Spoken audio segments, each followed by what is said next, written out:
So I want to thank you, Gedalia, very much for joining us today, and leave them over to you.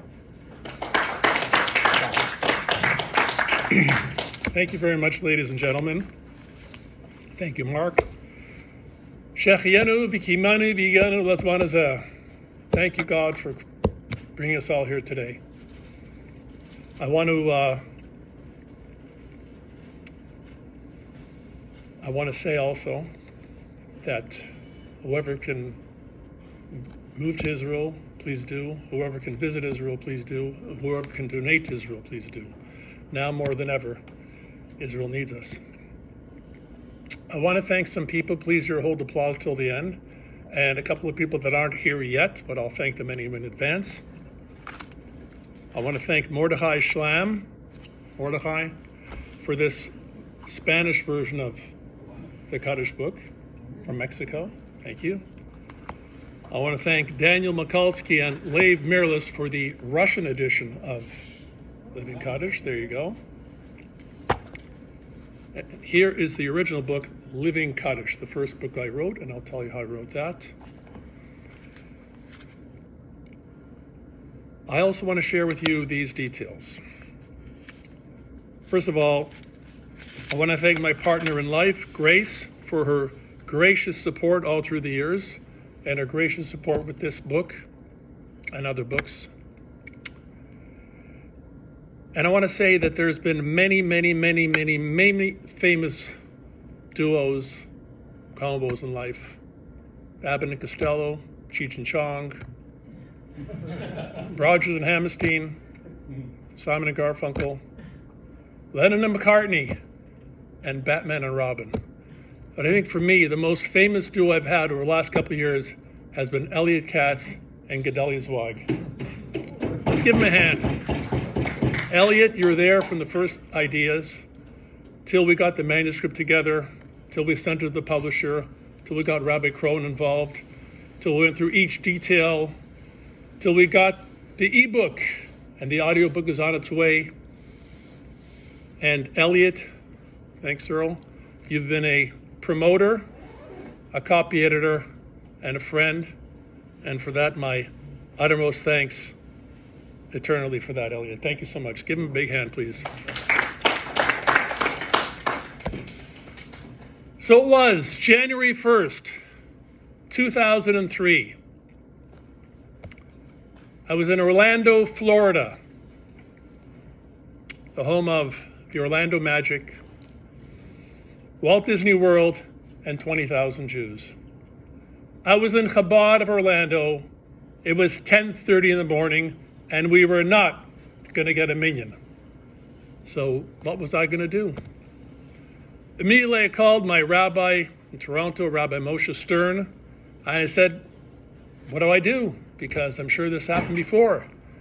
He said, by the letter of the law, you can say Kaddish all day.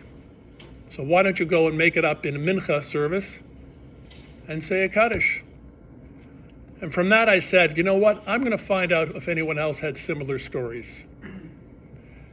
Along the way, by the way, when I was in Florida, there was a guy who was saying Kaddish.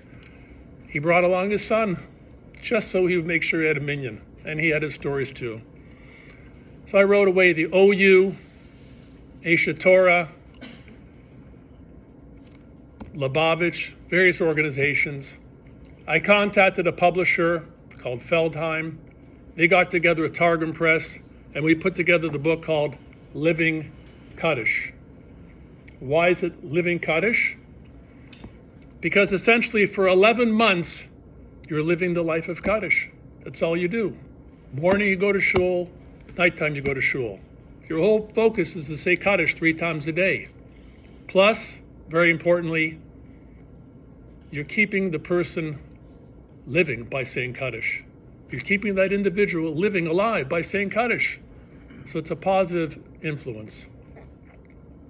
The book did rather well, sold over 5,000 copies in English, 1,000 in Spanish, and more than a few thousand in Russian. So I said, this calls for another book. Meantime, my dad reached 100 years over the pandemic. It was 2020. My dad, who escaped Europe, escaped the Holocaust, lost his family. We couldn't hardly celebrate. It was the pandemic, so he reached 101. He hung out another year. We had a party for him. That was amazing. And then during Sukkot, he passed away. And I said, okay. Now, there was a little interesting story about Sukkot. I don't think many of you know, but I will share it with you. Another reason there was an impetus to write the book. So, it was a funeral for my dad. It was a regular nice day. Wasn't raining, wasn't snowing, wasn't windy. We had in the backyard a tree, an apricot tree, which essentially produced fruit. The last year, though, was a little bit old, a little bit tired. Branches started to break. Fruit didn't come down anymore.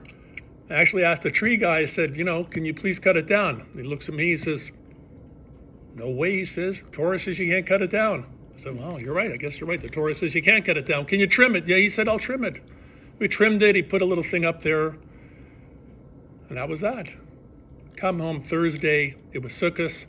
And all of a sudden, we see this big, giant tree break in the middle, completely like this. One side goes to the schoolyard. One side goes to our house. If it wasn't for the Sukkot, it would have completely damaged all the windows in our house.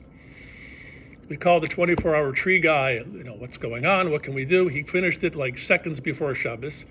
And my wife and I are talking over Shabbos. Why did this happen? Why did this happen? Maybe God's giving us a message, and maybe to remember him, and maybe this, and maybe that. And I said, I got another idea for this.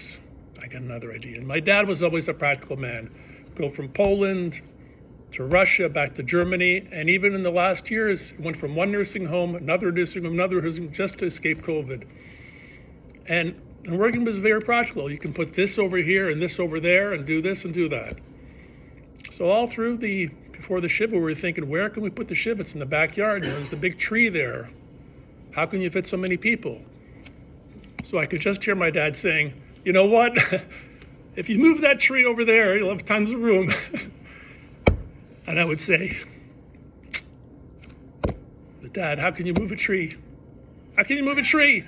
They would say, you can move a tree. Who says you can't move a tree? Who says you can't move a tree? So we should be able to move a tree for all our loved ones and all our dear ones and all our friends. Always. Kaddish is the last mitzvah you can do for any loved one. It's the one mitzvah you do where you don't get any personal thanks for it, because they've already passed into the world. So basically, you're doing this all through the 11 months, and you're sharing with them so they just can be part of you. Now, I've got a few stories, and I guess at the end, I'll call on the other people who have written stories, because I'll share with you some stories first. I'll share with you 2 stories from the book Kaddish Around the World. And why is it Kaddish Around the World? So it sounds a lot more interesting than Kaddish in Lakewood, Kaddish in Williamsburg, Kaddish in my backyard, Kaddish in my shul, Kaddish in my grandparents' home. So Kaddish Around the World is, wow, exciting. This Kaddish Around the World, hoo-ha, you go around the world? We sure do. We say Kaddish all the time. Kaddish Around the World. So I'll give you 2 stories. One that happened to me and one that didn't happen to me. First, I'll tell you the story that me and my wife, we always go on these holidays, December. I want to go to Israel. She wants to go to Europe. We come to an agreement. We stop off in Europe, then we go to Israel. You want to go to Europe? We got to go to Israel. Okay.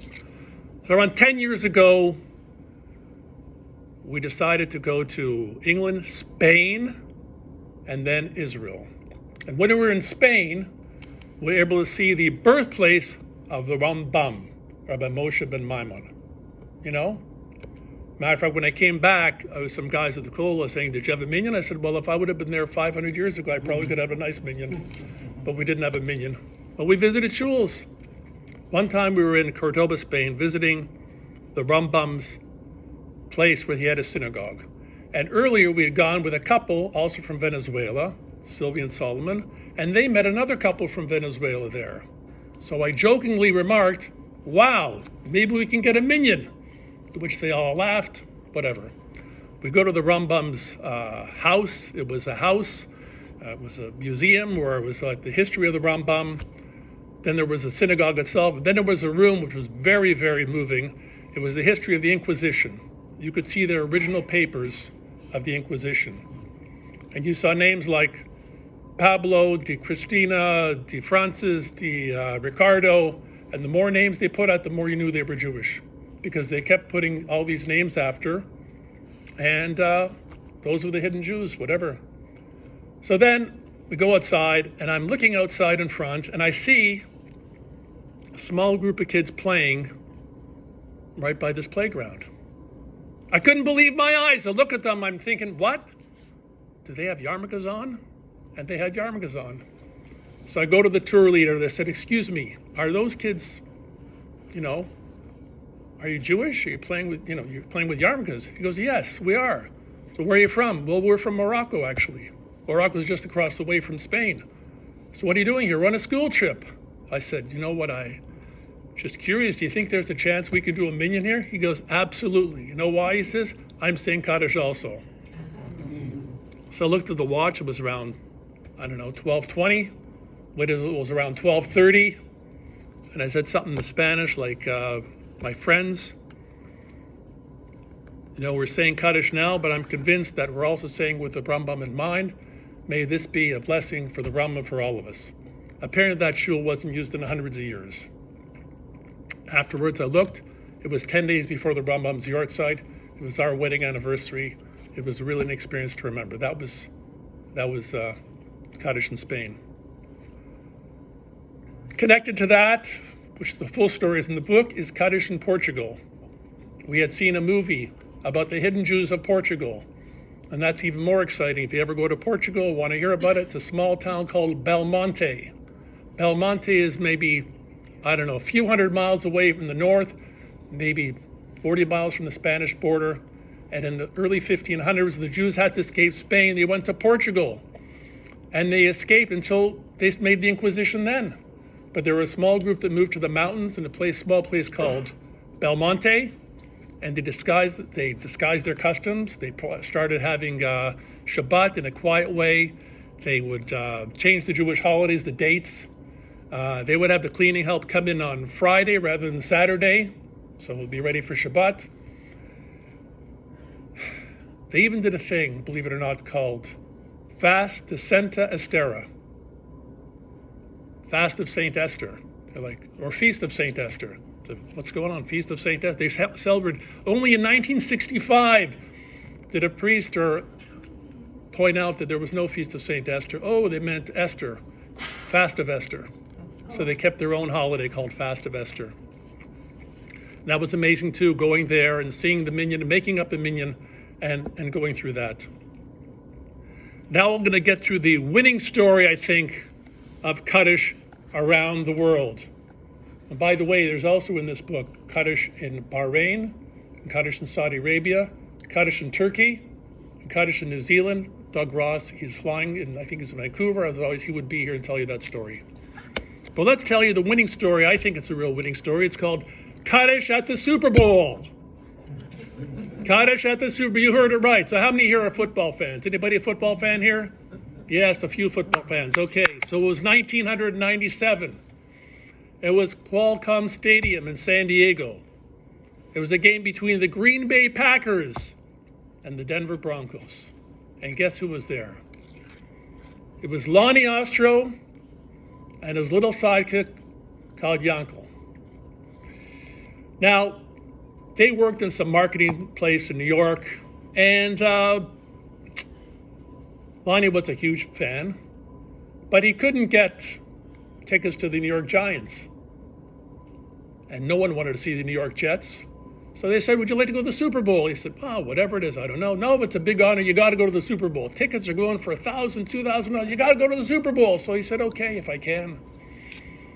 Tried to get tickets to San Diego, sold out. Plane tickets sold out. Tried to get tickets to Los Angeles. He found 2 tickets. Phoned up a friend and now, listen, I'm going to the Super Bowl. Is there a chance you can drive us from Los Angeles to the train station? And he said, yes. They're at the Super Bowl. Now this guy, Yankel, was a little bit, let's say, slow. I mean, he worked in the mailroom, but he always used to go at some point and say, I'm saying Kaddish. For who? For a father I didn't know, but he's saying Kaddish. He didn't pay much attention to that. Lonnie didn't. And then it was halftime, and everyone broke for halftime. And then Yankel goes to Lonnie and says, hey, Lonnie, you know, the sun's starting to set already. It was okay. Do you think we could say Kaddish now? Lonnie says, you know what? I didn't think of it, really. I mean, it's a stadium, and don't worry. He goes, no. There's got to be 10 Jewish men in the stadium. Maybe more. Well, Lonnie starts going out and sees one guy with the yarmulke on. He asks them, can you make a minyan? The guy says, maybe. He looks around the lost and found. He looks around the concession stands, looks through every seat, can't find anybody else. Lonnie says, what am I going to do? The uncle says, listen, it's the halftime show is coming up. We got to find something. He goes, okay, watch me, stay quiet, and follow my lead. They go to the lost and found. Lost and found. Guy behind the counter. Yes, sir, what can I do for you? And Lonnie goes into his routine. Sir, you got to help us. You got to help us. What's wrong? We lost our little brother. We can't find him anywhere. We don't know who he is. He's all alone. Relax, sir. Okay, now what's his name? His name? Oh, his name. His name is Mincha. Mincha. All right. How about his last name? Last name. Oh, Service. Mincha Service. Can you spell that, please? M-I-N-C-H-A, Service. Okay, sir, just hold on a second, please. Attention, ladies and gentlemen, attention, please. Would Mincha Service please come to the Lost and Found? That's Mincha Service at the Lost and Found. Within 5 minutes, they had 14 people doing Shemona Esrei for Mincha Service. By the time Lonnie had to say Kaddish, they had 27 people in that stadium coming just to say Mincha Service. As he's going out, he sees the same lost and found guy. Well, sir, did you find your brother? He says to him, you know what? More brothers than you can ever imagine. Well, sir, who you like in the game today? He says, it doesn't matter, he says. The real winner today was Mincha Service. That spawned another story, not as pronounced, by a guy at the All-Star game in the 7th inning, who also got a minyan. Now I'll tell you another story, which is from the first book, Living Kaddish, and it really, really, really inspired me. I'm talking about super inspiring. You know, a lot of people go to shul, they show up late, they leave early, you know, minyan, I missed a minyan, you know, it starts at 7:30, I'll come at 5 to 8, whatever it is. I can't make it. When I heard this story, it blew the socks out of me. There's a rabbi called Rabbi Nachum Kook, who's the great nephew of the former chief rabbi, Rabbi Tzvi Yehuda Kook. And I heard this from one of the shlichim here, and it was, he was a rabbi at a synagogue in Ramat Gan, Israel. So he had a fellow there who was, I believe, from Romania. One of his parents passed away in Romania. There wasn't a minyan. He was a Ramat Gan. He wasn't observant, he didn't know much about davening, but he said, I'm going to take on myself the mitzvah of saying Kaddish. So he starts going to shul the first month, the second month, and he's starting to read the prayers, he's starting to know the prayers pretty well. 3rd month, 4th month, he's the first one there and the last one to leave. 5th month, 6th month, he's still there saying Kaddish all the. By the time he reaches the 7th month, he's getting so good at it, he's leading the services. Wow, this is amazing. 8th month, 9th month, the guy's still saying Kaddish. 10th month, 11th month, 12 months, he's still saying Kaddish. 13 months, 14 months, you get the idea? The guy's still saying Kaddish. 15 months, 16 months, he's still saying Kaddish every single day. Well, after 16 months, he approaches the rabbi and says, "Rabbi, I got a question for you." "Okay, fire away." "Rabbi, I've heard it said I don't have to say Kaddish anymore. Is that true?" The rabbi strokes his long white beard and says, "Come back in a week and I'll tell you." "Back in a week, okay." After a week, he says, "Rabbi," in front of the whole congregation, "I don't have to, do I have to say Kaddish, yes or no?" And everyone's looking at that rabbi just like you're looking at me. What's going to be the answer? If he says yes, well, he's not telling the truth. And if he says no, well, you just lost another congregant. So what's he going to say? So he looks at him, this man. He says to him these words, "My dear friend, by the letter of the law, you don't have to say Kaddish anymore. However, there is one line you have to say every single day." What is that? It's the line, Yehei Shmei Rabbah Mevarach La'olam Al Maya. May his great name be blessed forever and ever. My friends, when I heard that story, used to come, used to go, used to whatever it is, I said, I'm going to make a minyan just to hear that. That is really, really what it's all about. And just so you know, that phrase is probably an approximate translation of the words which Yaakov Avinu said to his children. You know, Yaakov Avinu, he had children, a lot of kids. And when you have a lot of kids, you're worried that they're going to be influenced in the wrong way.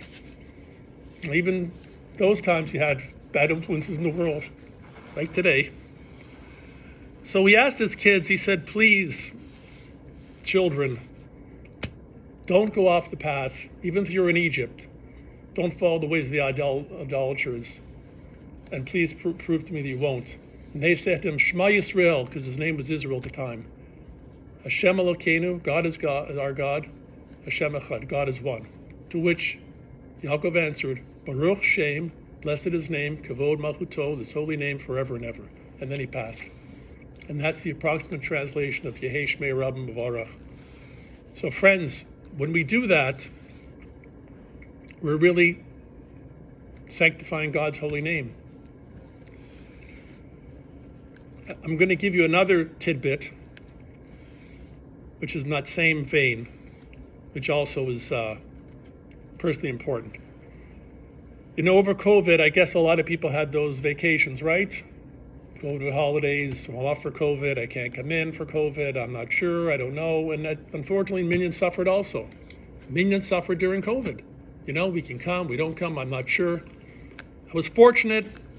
I was helping in the business, which was deemed an important service. I said, "God, I'll take care of you, take care of me." And I went to shul and I came out fine, and I made sure that I was saying Kaddish every day.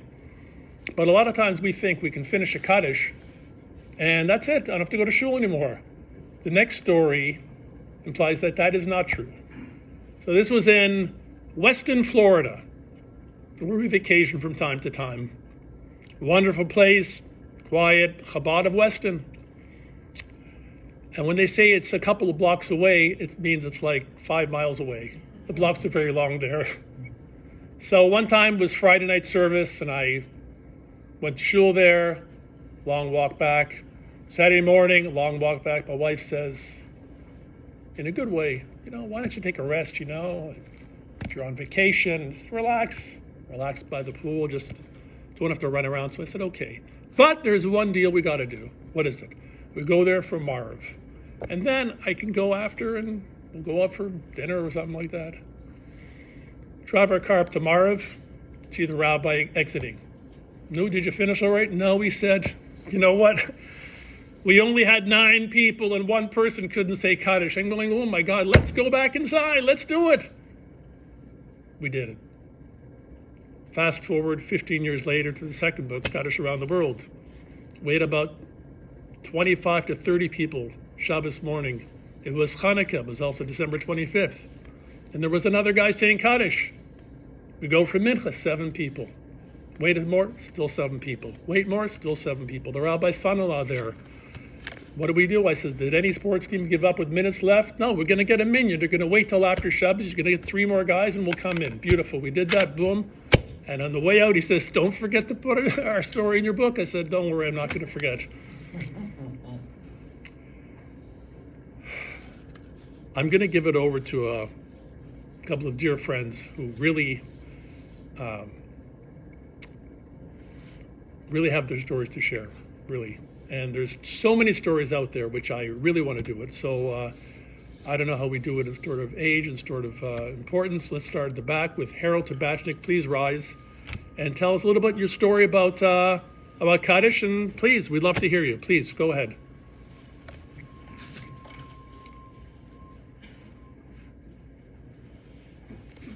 Go ahead. Right here.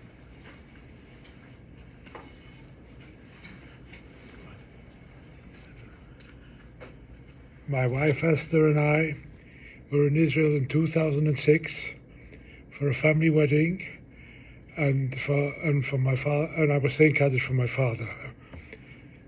We went to Sde Boker, Esther and I, the day before we were supposed to leave to go back to Canada. We went into Sde Boker, we were there, we saw Ben Gurion's hut, the whole thing, and we saw the little chapel they have there. It was locked. One person said to me that they'll have a minyan later. It was wrong. Time is marching on. We saw the hut. What to do? The chapel is closed. Nothing happening.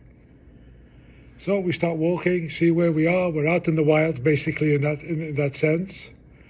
We walked out of Sde Boker, and in Israel, when the soldiers wait for their ride, they group together, not for the bus, for their ride from the military.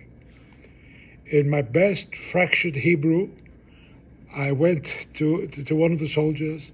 How he understood me, I don't know to this day. And I said, because I could speak to him in Yiddish, but he's an Israeli, so that didn't work.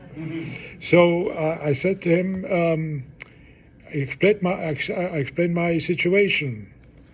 He yelled, he didn't bat an eyelid, like a real Israeli. He didn't bat an eyelid, and he yelled to his comrades. Some were secular, some were from, a combination. Before you could say Jack Robinson, they had the Sidurim out of their backpacks, and we stood there in the main street, and I led the service, and we said Kaddish. And as the title of the book says, only in Israel. And that's how it happened. For me, it was a great honor. And it was especially for my father, who was a Holocaust survivor. And he already had then a great-grandchild living in Israel. So that was my story, and it's probably an effort I will never forget. It doesn't sound good when you tell it, but when it really was happening and time was marching on, the sun was starting to set in the middle of the street in Israel. That's how it happened.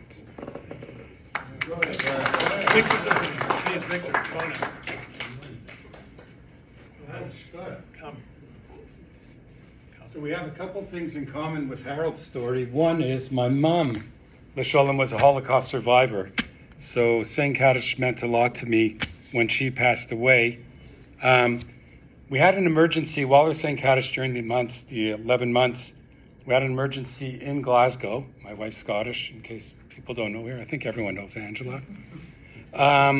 And we had to go visit my father-in-law. And Baruch Hashem, everything turned out fine. So we were there, we booked for a couple of weeks, so we had extra time. So I said, you know what, Angela, we're hop, skip, and jump away from Europe. Let's take a flight. Where did we decide to take a flight? To the Czech Republic. But under one condition. I said, Angela, we could go away, let's go away, but I got to make sure I have a minyan, because I got to say Kaddish.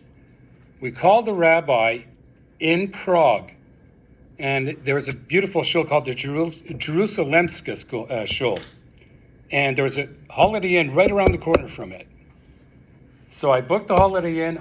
That's after speaking to the rabbi and making sure that the rabbi could guarantee me a minyan. We arrived there, so I davened Friday morning. We took our flight Friday afternoon, made it in time for Shabbos. Went to the shul Friday night, and guess what? Couldn't get a minyan. There was no minyan. Rabbi said, wait, we'll get a minyan.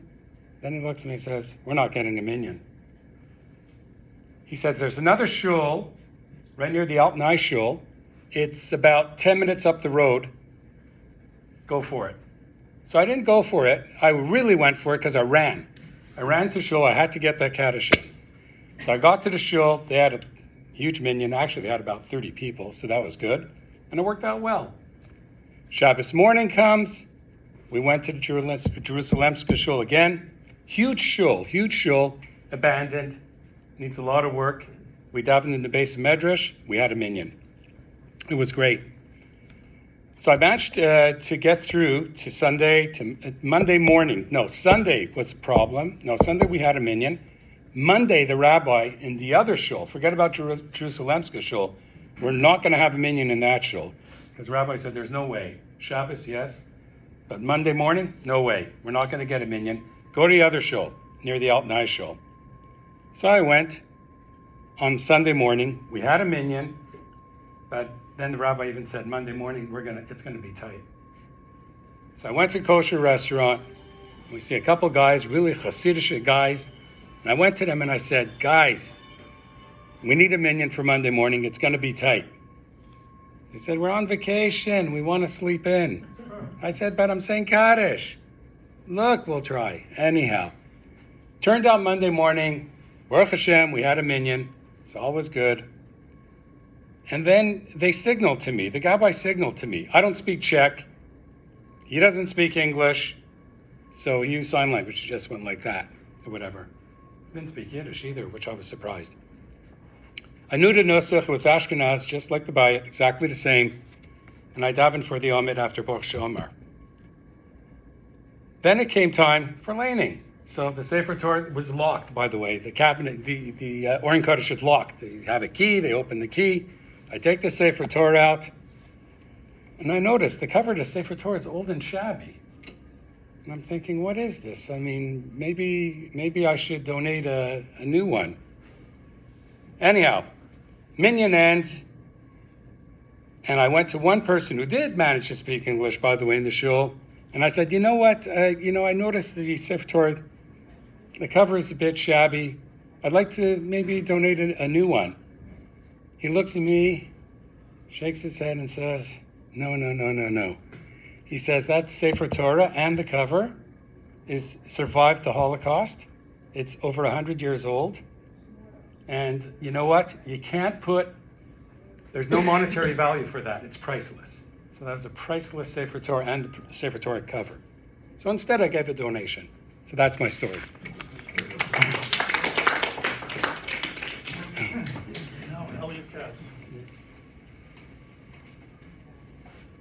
Hi, everyone. So in 2008, my good friend Mark Metkowitz, and your MC tonight, he invited me to go with him to New York to the weekend when the Chabad group goes to the Rebbe's Kever in Queens.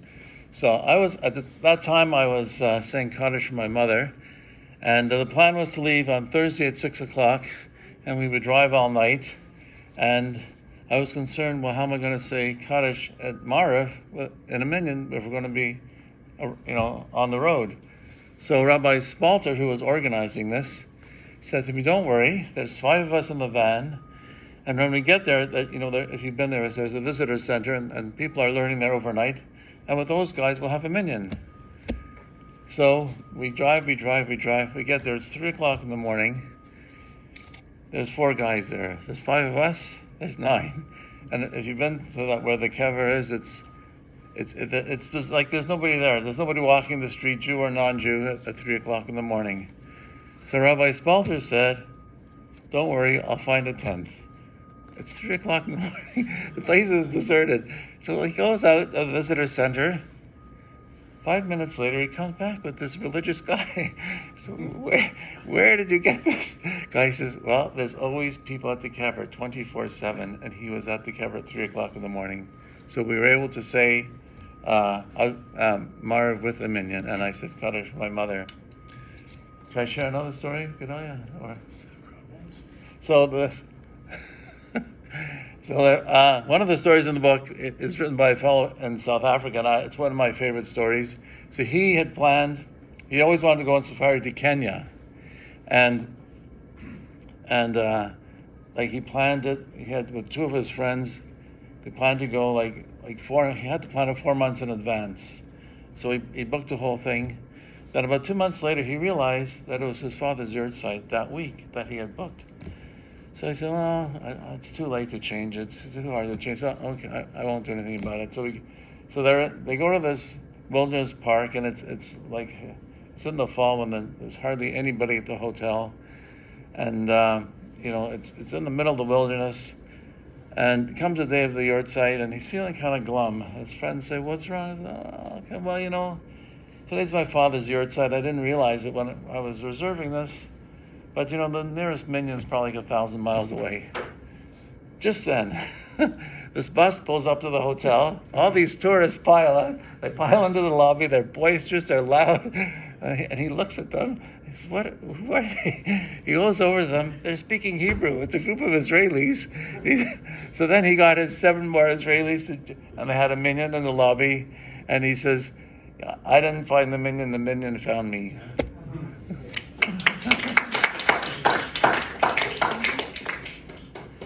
That's the type of stories that are so inspiring. I want to share a couple of other details, and then we can talk afterwards. And by the way, there's some books available. All proceeds are going to Gush Etzion, a friend of ours. You probably know Ezra. There's security needs. They're literally in the middle of nowhere, and all proceeds are going to charity. 1 book for 10, 1 book for 15, 2 for 25, and 3 for 30. If you can get one and get one for a friend, please do. So,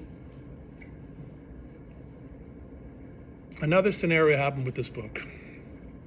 And for this, again, thanking Elliot Katz for his great job in promoting. As soon as the book came out, I think July 11th, and I thought, wow, the title, Kaddish Around the World, it's an interesting title. Wow, people are going to get it, stores, isn't that? Little did I realize that most people do ebooks, and very few people, except if they're dinosaurs and the Orthodox Jews that eat on Shabbat, buy a physical book. What do I need a book for? Email it to me. I'm like, okay. So it didn't really rattle the ocean waves for the first couple of months. And then, Lavalenu, unfortunately, October 7th happened. When October 7th happened, to me, it was like taking a knife or taking a hammer over my head. I just was totally shattered. A couple of weeks after that, there was an email blast from, I think, Mishpacha magazine. And they said something like, given the situation in Israel, we want to know how everyone can help somehow. So different people email different things. One would help with the food. One would help with, saying Tehillim. One would help with soldiers. One would help with donations. So I just sent an email back. I would like to help with Shiva calls and perhaps saying Kaddish. And a week after that, I get a phone call, an email from someone from Israel. "Hi, Rabbi Zweig. I'm so-and-so from the OU. I'm organizing church. I understand you're in charge of Kaddish and Shiva visits." I'm like, no, I don't know anything about it. I just sent an email about them. I wrote a book about Kaddish. Okay, good. We'll keep your information for later. Thank you very much. A couple of days later, I get an email from a lady named Sarah Glickman. Lives in Beit Shemesh, and says, "We are organizing Kaddish for all the victims of October 7th. Unfortunately, many of them, we don't know how to say it. We don't know where the relatives are. And we're just trying to get those that can commit themselves to saying Kaddish. Ideally, we'd like to have one person say Kaddish for each victim." I'm like, okay, but now we have a lot of names. Can you say it, please, for 4 victims of Kibbutz Be'eri? I was like, of course I would. Matter of fact, I'm going to recommend you a couple other people that can say it. And I emailed some other people to say Kaddish for these heroes. Now, we had planned our trip anyway to Israel. It was canceled. We rebooked it. And I said, you know what? I'm saying Kaddish for them. One thing I really want to do, either see the relatives, which I don't know I can see, or see Kibbutz Be'eri. I connected with them, and God willing, that will happen. God willing, that will happen. And I want to share with you, and with this I'll end officially, and you can ask other things afterwards. You know, Kaddish is such a powerful prayer. You've probably seen it at funerals, you've probably seen it in Shiva houses. When the person that's saying the Kaddish for the first time is screaming and weeping and crying, Yiskadal, Yiskadash, Be'rabah. They can't hold back their tears. If it's a mother, if it's a father, a sister, a brother, a child, husband, a wife, whatever, they're terribly in tears. They can't hold themselves back. And what is the reason for that? I think the reason for that is simple. Once you start saying those first words of Yiskadal, Yiskadash, that's the only thing you can say to your loved one for the next 11 months. You can't say, I love you, I hate you, how you doing, how you feeling, what happened, I want to say sorry about this and that. There's nothing you can say anymore. Nothing. Except the words of Kaddish. So I would really please like to make a request to everybody. Please, if you can, while people are alive, say something to them, say anything to them, say what's on your mind. But let's not it be the first thing we have to say. The first thing we remember them is saying of Yiskadal, Yiskadash. I have these books again, and Elliot has generously donated his books. Again, it all goes to charity. Please, if you can, purchase a book. Ask me any questions you want afterwards. And I thank you all very, very, very much for giving me the opportunity to speak about Kaddish. Thank you all very much. Thank you so much, Gedalia. Thank you for your kind words. Thank you to those here who shared their own stories. And I do encourage you to get a copy of the book and for a marvelous cause. I don't know if you have any copies in Russian and Spanish. I have a few. Okay, very good. No problem. Thank you so much for joining us. Please make yourself right.